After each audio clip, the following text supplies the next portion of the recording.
You didn't notice when it began. You thought you were just being polite, careful, kind. But one day you woke up and couldn't feel your own voice anymore.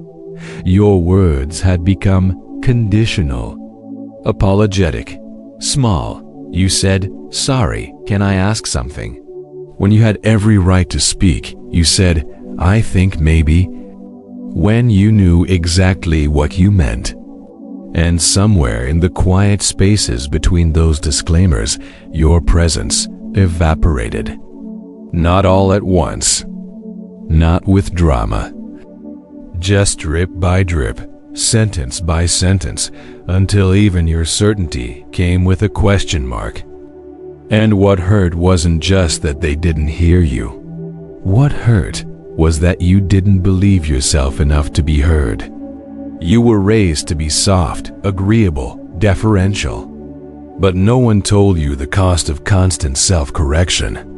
The cost of narrating your thoughts like they needed a permission slip to exist. No one told you that the smallest words, "Sorry, I think, maybe," could carry the heaviest weight. The weight of needing to justify your right to be here. And once that seed is planted, everything changes. You don't speak to express. You speak to be allowed. You don't act to move forward. You act to not offend. You don't ask yourself what you believe. You ask what will make you seem acceptable. And when you start negotiating with your own presence, you stop being present at all. You become a ghost of yourself, polite, diluted, waiting for permission that never comes. And the world doesn't tell you to stop. It rewards you for it. It calls you nice, thoughtful, humble. But what it really means is harmless. And deep down, you know the truth. You weren't born to be harmless. You were just trained to be invisible. There's a moment, subtle and cruel, when your throat tightens and you speak anyway. Not from power, but from survival. You lace your sentence with apologies.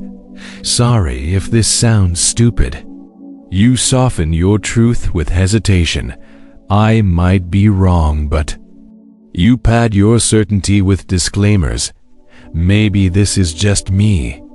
And no one corrects you. Because no one sees the wound beneath your grammar. The wound that whispers, don't be too much. Don't sound too sure. Don't make them uncomfortable. You learn to wrap your presence in bubble wrap. Not to protect others, but to preempt rejection. You keep shrinking just enough to fit their expectations. You laugh at things that weren't funny.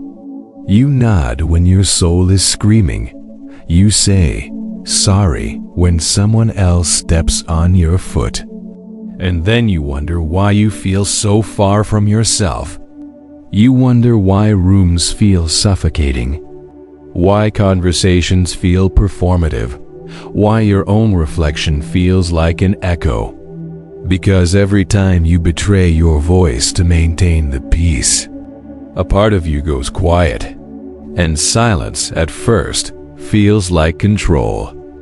But over time, it becomes a cage. Not the kind with bars. The kind with soft pillows and dim lights. The kind that says, don't disrupt, don't stand out, don't speak until spoken to. And so your life becomes a whisper, well-dressed, well-mannered, and deeply, unspeakably lost. There's a scene in Whiplash. No music. No yelling, just silence, crushing, deliberate. A student sits at a drum kit, breath held, waiting to be seen, not praised, not comforted, seen. But his teacher doesn't speak, doesn't nod, just watches. And in that silence, the student either collapses or finds himself. That silence is a mirror. It doesn't comfort you, it confronts you. because it forces one brutal question. Without the noise, who are you? You've lived your life with noise. Polite noise, verbal cushioning, friendly disclaimers, social camouflage. You say just my opinion, when it's not just your opinion, it's your knowing, aching truth. You say, maybe I'm wrong, not because you believe it, but because you're terrified of being right. Because being right might mean standing alone. And somewhere along the way, you equated softness with safety. You told yourself, if I'm gentle, I won't be hurt. But gentleness became erasure. You started editing yourself mid-sentence, trimming your truth to fit their comfort. Until your voice no longer belonged to you, it belonged to your fear. And that fear is subtle. It doesn't scream, it seeps. It turns your power into politeness. It turns your thoughts into suggestions. It turns your certainty into a question. And now, you can't feel the difference between humility and self-erasure, but the body knows. Your chest tightens when you speak. Your voice trails off when it should land. Your thoughts move fast, not from clarity, but from anticipation of rejection. That isn't speech. That's performance. And performances, no matter how convincing, always end in loneliness. What if it's not humility? What if it's inherited self-doubt? A quiet lineage of silencing, passed down like a curse, not through blood, but through culture, trauma, survival. You weren't born saying sorry for existing. You learned it. Learned that speaking with conviction made you difficult. That certainty made you arrogant. That saying no made you cold. So you traded your edge for warmth, your clarity for diplomacy, and they applauded you for disappearing just enough. But disappearance is not peace, it's paralysis. And the Stoics, the real ones, not the caricatures, they never spoke softly to be liked. They spoke clearly to be free. Marcus Aurelius never said, "Maybe I think." He wrote, "It is in your power to retire into yourself whenever you choose." He meant that the most sacred space is the one within you. But how do you enter it if your voice is still knocking? You can't reclaim your power with long explanations. Power doesn't over-explain. It speaks and leaves space. No need to say sorry for having a boundary. No need to say, "I think," before your truth. No need to say, "maybe," when you mean yes.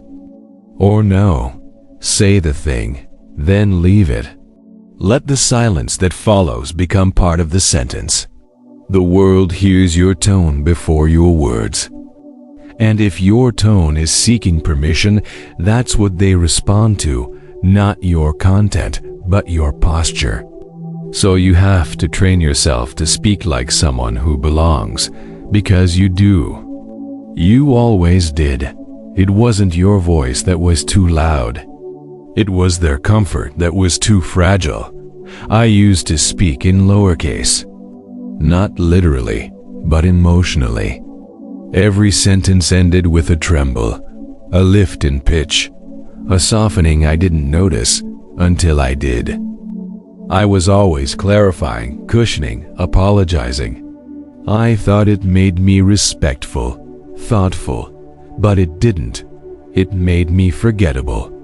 I remember once someone asked what I wanted, and I couldn't answer, not because I didn't know, but because I'd never been asked without consequence. My thoughts had always been filtered through fear. Will this make me sound difficult?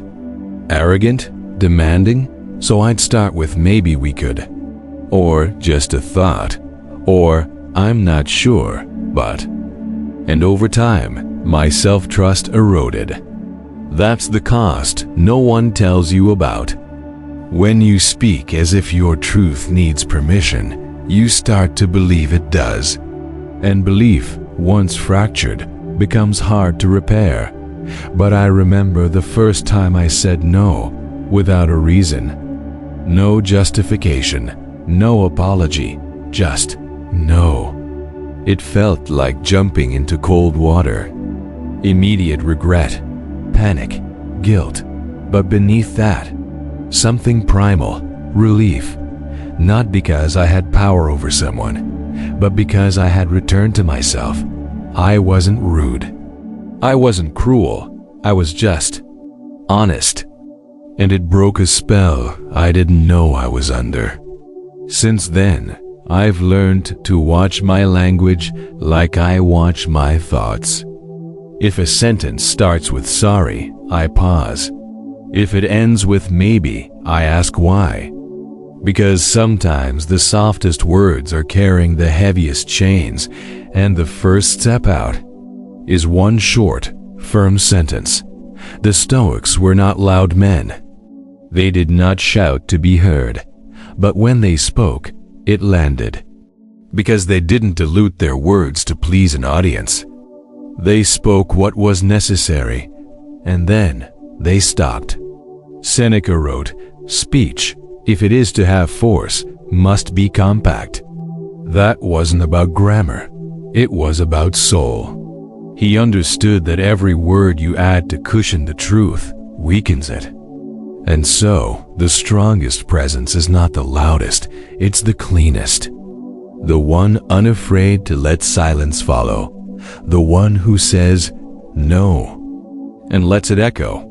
The one who says, this is what I see, and doesn't trail off with, but I could be wrong. Because presence isn't volume, it's inner authority. And that authority doesn't come from dominance. It comes from alignment, from saying what you mean, with nothing hiding behind it. The world trains you to fear that clarity, to dress it up, to water it down, to lace it with I think, or just, or sorry.